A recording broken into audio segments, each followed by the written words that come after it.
but gloriously happy. Body language experts reveal what Meghan's body language really says about her first outing with the Queen. The pair traveled overnight on the royal train for a day of engagements, including the opening the Mersey Getaway Bridge and Story House in Chester, arriving at Runcorn on Thursday morning.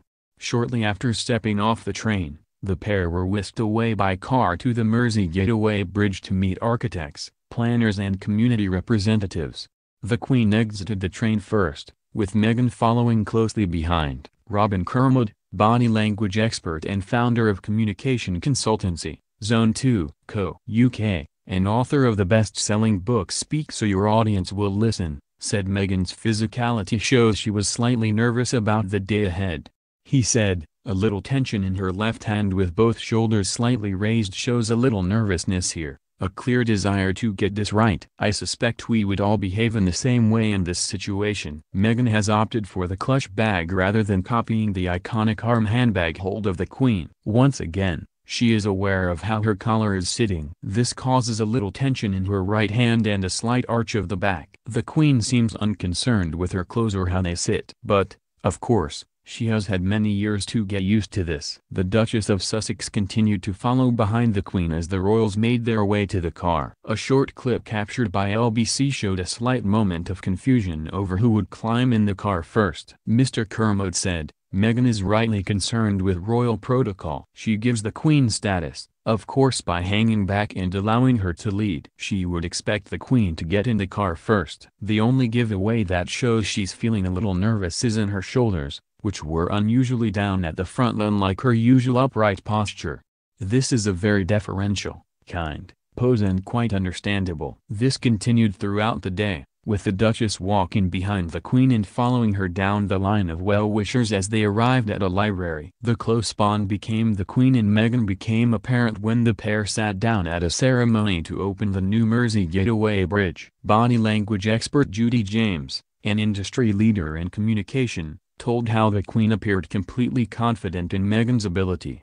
She said, "The Queen is quite stoic. She didn't make a fuss of Meghan, which can make someone feel anxious. She is clearly completely confident about Meghan's level of confidence." They were very relaxed. At one point they were giggling like teenagers together. The Queen looked delighted to be with her. The Queen was doing everything right for her and made her look like a granddaughter or a friend whom she is very fond of. She was almost identically fun-loving and relaxed with her first outing with the Duchess of Cambridge. That's what it reminded me of. It looks as though it really brought out the Queen's fun side. Psychotherapist Toby Ingham added, "The body language of the Queen and Meghan is warm, friendly. They look to be enjoying the time they are spending together. There is formality to the occasion as they step from the train, but the overall tone is relaxed and warm. When sitting together they move in towards each other and enjoy a shared joke." The impression of spontaneity and warmth. As Meghan and the Queen chatted through the event, Mr. Kermode noted they were like two friends sharing a private moment. He said, "This is a picture of two friends listening to each other and sharing a private moment in a public arena." Again, both leaning in towards each other, both opting for the relaxed hand position resting on their knees. Meghan again lowering her head, looking up from a lower position, slightly reminiscent of Princess Diana. Commenting on a similar photo of the pair together, Mr. Kermode continued, "Meghan again, leaning in with her weight on her left side towards the Queen. Only someone relaxed enough in Her Majesty's company would be able to do this." Both their smiles reach the corners of their upper eyelids, showing this is a genuine smile. Great to see. During the bridge opening ceremony, the Duchess of Sussex was seen fidgeting with her outfit and hair in a rare lapse of poise. James said, "Meghan is normally so confident with her body language, so it was endearing to see her looking less assured with the Queen.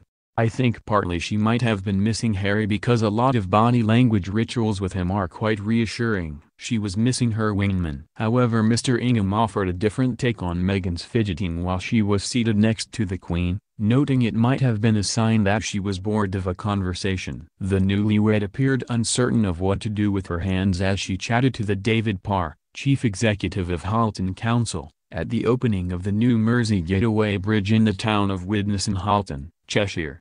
Explaining the behavior, he said, "It appears that the man on Meghan's right is the cause of her fidgetiness. It looks like she is rather distracted by his interest, information and conversation than anything to do with the Queen. Possibly she is a bit bored by the conversation or attention. She appears very polite and responds attentively and initially smiles. Her facial expressions are enthusiastic, but then it appears her concentration and interest fades. She is distracted by where to place her bag. Her busy fidgety hands may be giving away this lack of interest. I think Meghan will be pleased to have been given the honor of traveling with the Queen to the function, but at this point of the event she is distanced and separated from the Queen and caught up in the protocols of the event. The Queen and the Duchess carried out a number of engagements today, including watching a performance by local school children called Bringing Communities Together, Halton's river crossings over the ages before the Queen unveiled a plaque to mark the opening of the bridge. The Queen and the Duchess also visited Story House in Chester, where they will be taken on a tour of the building to visit the Children's Library, stopping to meet a Syrian settlement group engaged in craft work. The royal party later watched a performance by Fallen Angels, a dance theater company for people in recovery from addiction, before moving to the theater to see a medley of songs from Story House's latest production, A Little Night Music. The Queen